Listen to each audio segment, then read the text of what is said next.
मुंतशिर जी, अगर ये शायद सुना जाता तो आप लोग ट्रेलर के बाद ही बहुत सारे बदलाव कर लेते। दूसरा सवाल मेरा इस बात को लेकर है कि आपने कहा कि ठीक है, ये क्रिएटिव फ्रीडम होती है डायरेक्टर की, फिल्म निर्माता की, और उसमें सुधार की गुंजाइश भी होती है, लेकिन ये जिस तरह से कई चीजें फिल्माई गई हैं इस फिल्म में, मसलन जब भगवान लक्ष्मण को शक्ति लगती है तो उनको संजीवनी बूटी के बारे में जानकारी कौन दे रहा है? विभीषण की पत्नी।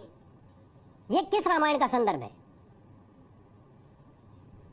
देखिए, मैं फिर वही कह रहा हूँ कि ये जो पात्र हैं और जो चरित्र हैं, इसके लिए आपको ओम राउत से बात करनी होगी, क्योंकि उसका संवाद भी तो आपने लिखा, और हम वो जो जानकारी दे रहे हैं कि संजीवनी बूटी ऐसी नहीं दिखती, ऐसी दिखती है। नहीं, तो सुनिए, पटकथा और संवाद में यही तो अंतर है कि संवाद पटकथा पे लिखे जाते हैं, बिना पटकथा के कोई संवाद नहीं लिखा जाता। दूसरी बात जो सबसे इम्पोर्टेंट है, हमारी कहानी जो है वो रामायण से प्रेरित है।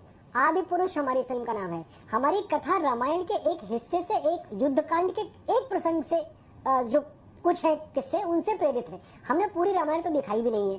तो जब हम आदि पुरुष कहते हैं which is heavily inspired by Ramayan, तो इसके साथ जो स्क्रीन प्ले एडॉप्टेशन आता है, वो स्क्रीन प्ले एडॉप्टेशन के लिए किसी भी तरह का सवाल मुझसे नहीं होना चाहिए, कथा के लिए किसी भी तरह का सवाल मुझसे नहीं होना चाहिए। और आज जो हमारे सामने सवाल है वो डायलॉग्स का है। आज आपको खुली बाहों से इस बात का स्वागत करना चाहिए कि फिल्म के निर्माता, फिल्म के लेखक सामने आके ये कह रहे हैं कि हाँ, फिल्म के संवाद बदल दिए गए जो आपको पसंद नहीं थे। मैं सिर्फ यही कह रहा हूँ कि जिस मुद्दे से भटक रहे हैं, नहीं, मुद्दे से नहीं भटकने के लिए जी, मैं मुद्दे से बिल्कुल नहीं भटक रहा हूं। मैं केवल इतना कहना चाहता हूं कि जिस फिल्म में विभीषण की पत्नी एक टब में लिटाकर संजीवनी प्रवाहित करे, वो जो स्क्रीन प्ले है जिस तरह से दर्शाया गया, ये किसी ना किसी रामायण में तो पढ़ा होना चाहिए। आप कह रहे थे कि कथा से छेड़छाड़ नहीं होनी चाहिए, तो अगर ये ओम राउत ने किया कि मुंतशिर जी ने किया, उसका कोई जवाब तो होना चाहिए कि ये प्रसंग यहाँ आया तो हमने यहाँ से उठा के डाल दिया। ये राधे श्याम रामायण में कहा गया कि कम्मन ने कहा, किसने कहा?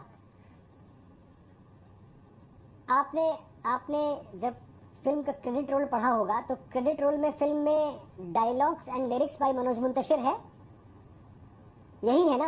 लेकिन मनोज मुंतशिर से कोई कहेगा कि जो किरदार आपसे उसका डायलॉग है ही नहीं, वो लिख दीजिए, तो आप लिख देंगे? सुनिए राम जी, मैं तो पूछ रहा हूँ रामायण के लिए।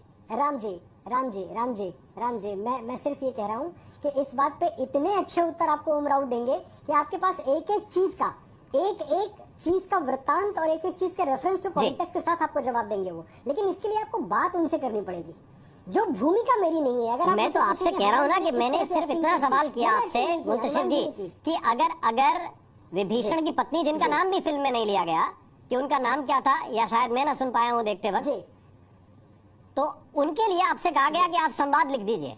आपने पूछा तो होगा कि ये कौन सा कैरेक्टर है और ये क्यों ऐसे संवाद कर रही हैं? आपने लिख दिया या फिर नहीं? तो मेरा वो विश्वास, यही तो बात है, इट्स टीम वर्क। तो मेरा विश्वास तो फिल्म के कथानक पे है ना, कि अगर ओम राउत ने ये चरित्र निकाला है तो ओम राउत के पास इस चरित्र का रेफरेंस टू कॉन्टेक्स्ट होगा जी। अगर आप ऐसा समझते हैं कि आपके पास कोई न्यूज आती है कहीं आपके किसी ग्राउंड रिपोर्टर से कि भाई ये पढ़ दीजिए, तो क्या आप वो न्यूज पढ़ने के पहले आप ग्राउंड पे जाते हैं, चेक करते हैं कि ये सही है कि नहीं? आपको आपके ग्राउंड रिपोर्टर से आप उस पर टेस्ट करते हैं कि मेरे ग्राउंड रिपोर्टर